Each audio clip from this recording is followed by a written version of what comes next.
আসসালামু আলাইকুম, সবার কি অবস্থা, কেমন আছেন? আশা করি ভালো আছেন। আলহামদুলিল্লাহ আমরাও ভালো আছি। চলে আসলাম নতুন একটা ভিডিও নিয়ে। তো আজকে হয়েছে একটা লাউ, গিফট পাওয়া লাউ। তো সেটা আজকে রান্না করব, সেটা আজকে আপনাদের সাথে শেয়ার করব। আসলে আমাদের গ্রামে কিন্তু এখন প্রচুর পরিমাণে লাউ সস্তা, গাছের থেকে কেউ কাটেই না, কারণ মানে বাজারে দাম ভালো না। তো এই কারণে হয়েছে কাটে না। বাজারে 5 টাকা 10 টাকা করে লাউ বিক্রি হয়, সেটাও মানে মানুষ কিনে না, এমন একটা অবস্থা। তো যাই হোক, আমার চাচা শ্বশুর এই লাউটা দিয়ে গেছে। আর আপনারা তো আমার লাউর ভিডিও দেখতে দেখতে বিরক্ত হয়ে যেতেছেন, তো এগুলোর কিন্তু রিলসগুলো ছাড়ছিলাম। এখন হয়েছে কি বড় ভিডিওটা এডিট করলাম আর কি। তো যাই হোক, এখানে এই যে আমি কিন্তু এই লাউটা দেখতেছি না, এটার কিন্তু আমি কিন্তু এই যে অল্প একটু রান্না করব। এখান থেকে আমার জ্বালে নিচে অর্ধেক, বাকি অর্ধেক আবার আমি রান্না করছি। তো আমি ওই একটু ভাজি করি আর কি, যেহেতু আমার গ্যাসের একটু সমস্যা আছে। তো এই কারণে হয়েছে কি আমি ইচ্ছা করে একটু ভাজি করে আমি একা একা খাই, ঘরের কেউ কিন্তু খায় না।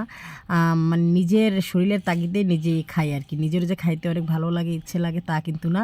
মানে ওই পেটের একটু মানে বললাম না একটু সমস্যা, তো এই কারণে হয়েছে কি আমি লাউটা খাই। আর এই লাউয়ের খোসা কে কে খান? আমি জীবনে ফার্স্ট টাইম একবার খাইছিলাম, আমার কাছে ভালোই লাগছিল। লাউয়ের খোসা ভাজি বা খোসা বা চোকলা, যেটা যে যাদের ভাষায় যা বলেন। তো আমি জীবনের একবার খাইছি, আমার কাছে ভালোই লাগছিল। তো এখানে কথা বলতে বলতে লাউর খোসা কাটা মানে লাউ কাটা কমপ্লিট, বলতেছি খোসা কাটা। আর এখানে ইলিশ মাছ দিয়ে সরষে ইলিশ করতেছিলাম। এই সরিষাটা কিন্তু আমাদের মানে বাড়িতে হয়েছে আমার চাচি শাশুড়িদের জিরাতে আসছে, সেই কাঁচা সরিষাটা বাইটা নগদ মানে পিটাইতেছে আমার শাশুড়ি, সেইখান থেকে আইনেই বাইটা তারপর রান্না করছি। ভাবছিলাম যে একটা গন্ধ গন্ধ করবে, যে তো সরিষাটা এখনও রোদ দেওয়া হয় না, কিন্তু না, খাইতে ভালোই লাগছিল।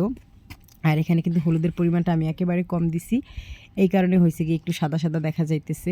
আর এমনি তো পাকঘরটা তেমন একটা গুছানো না, তো এই কারণে আসলে তেমন একটা ভালো লাগে না দেখতে।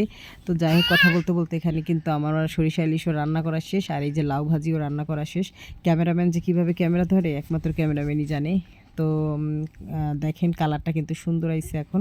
আর একটু মানে পাকা মরিচ দিছি, তো এখানে বেশি। আর এই ডিম দিয়ে লাউ ভাজিটা করলে কিন্তু খেতে খারাপ লাগে না, ভালোই লাগে বলেন।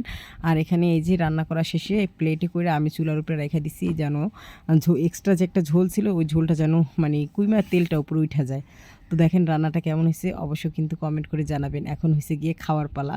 আর এটা কিন্তু রমজানের আগের ভিডিও, কি বলবো বলেন। গ্যালারিতে মানে যত অযথা ভিডিওগুলো ছিল সেগুলোর হয়েছে গিয়ে মানে এখন এডিট করে একটা লং ভিডিও বানায় ফেললাম। আর এই হয়েছে কি আমাদের বাড়ির যে জিরাতের কথা বললাম, সেই জিরাত কিন্তু এই যে আমার জায়েরা সারতেছে, আমিও সাথে সাথে একটু সারছি তাদের সাথে। এই যে উপরের খোসাগুলো আর কি আমি ফালাইছি, যদিও আমি শহরে বড় হয়েছি, তেমন কোনো কাজ গ্রামের পারি না, কিন্তু আমার আমার নিজের ইচ্ছায় আমি মানে অনেক কিছুই পারার চেষ্টা করি আর কি। পারি না বলে বসে থাকলে তো হবে না। আর এখানে ইয়ামিন দেখেন, আর আমার কি পরিমাণে কালো যে দেখা যাইতেছে গাইস, কি বলবো। এখানে ইয়ামিন জর্দা ভাতেরে আর একটু করছে, মানে তার চাচায় রান্না করছে। আর সে হয়েছে গিয়ে দুধ দিয়ে মানে কলা দিয়ে পেঁপে দিয়ে